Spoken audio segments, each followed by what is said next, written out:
kami kakain sa Shawat. Ito yung mga menu nila. Pasit na siya. Japanese food.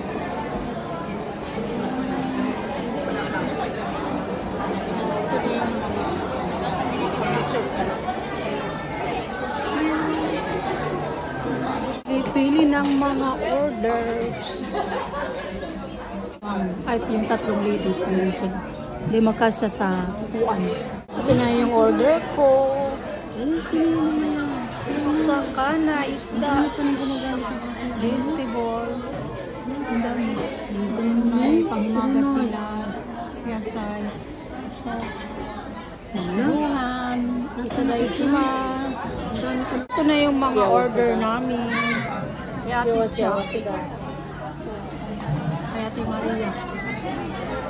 Itadakimasu na. Itadakimasu. Itadakimasu. Kaya na tayo. Una natin yung sabaw. Sabaw ng mga hapon.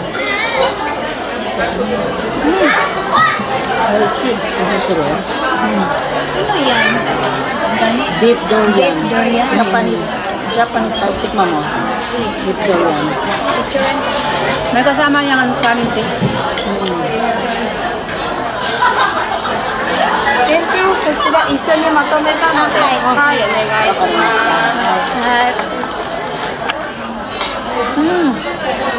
Musik. Kanin nila.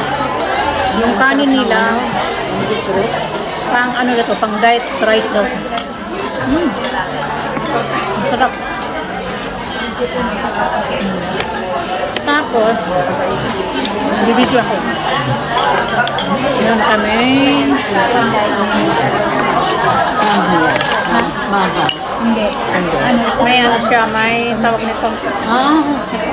Parang kala ko maanghang kasi huli. So, i-dugo daw natin. Masarap yung akin. Saan ba ito? Dito ba ito? Walang tissue. Di pa yung binigay ito. Yung dalawa lang binigay, di ba? Oo nga. Thank you. Parang dalawa lang. Kain na tayo. Tapos yung sa kanan nila is inihaw.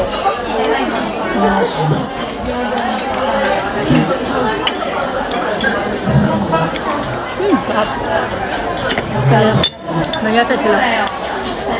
Reward natin sa sarili natin. Tapos sa trabaho. Ito naman. 8 hours din. Pero pag nag-overtime minsan, nakaka-10. 10 and a half. Yes, sir. Iba, grabe. Hindi ko kaya. Ako pa nga tumatanggi. Pag sinasabi Choren as thank you Arukara, naribig ko. Tuloy ko sa dasay, tiwarite. Alam na nilang ako uuwi na. Kaya minsan nagkukuliwag ako, pero pag hindi ko na kaya, sa course lang, mukha rimas. Gain ka yung katawan ko Kasi siyempre bukas may pasok ka pa uwi, di ba? Ayaw ko sagad-sagarin. Minsan uti. Pero hindi ba ko sa ibang mga araw? Hindi napapagod. Sabi ko, malaki. Parang matanda pa sila sa akin Ano naman yan? Malaki ang tax pag maraming Kaya nga sabi kong gano'n, mapupunta lang din sa tax. Sa kartasan ng kung ano-ano, di ba? Tsaka hindi, okay lang kung bata ka pa Sagarin pa yung katawan mo. Picture muna kami. Yan, thank you. Diba, kung bata-bata pa, sagarin yung katawan sa trabaho. Hindi na tayo mga bata. Guys, kakain muna kami guys ha. May na ulit. Bye bye. Thank you for watching.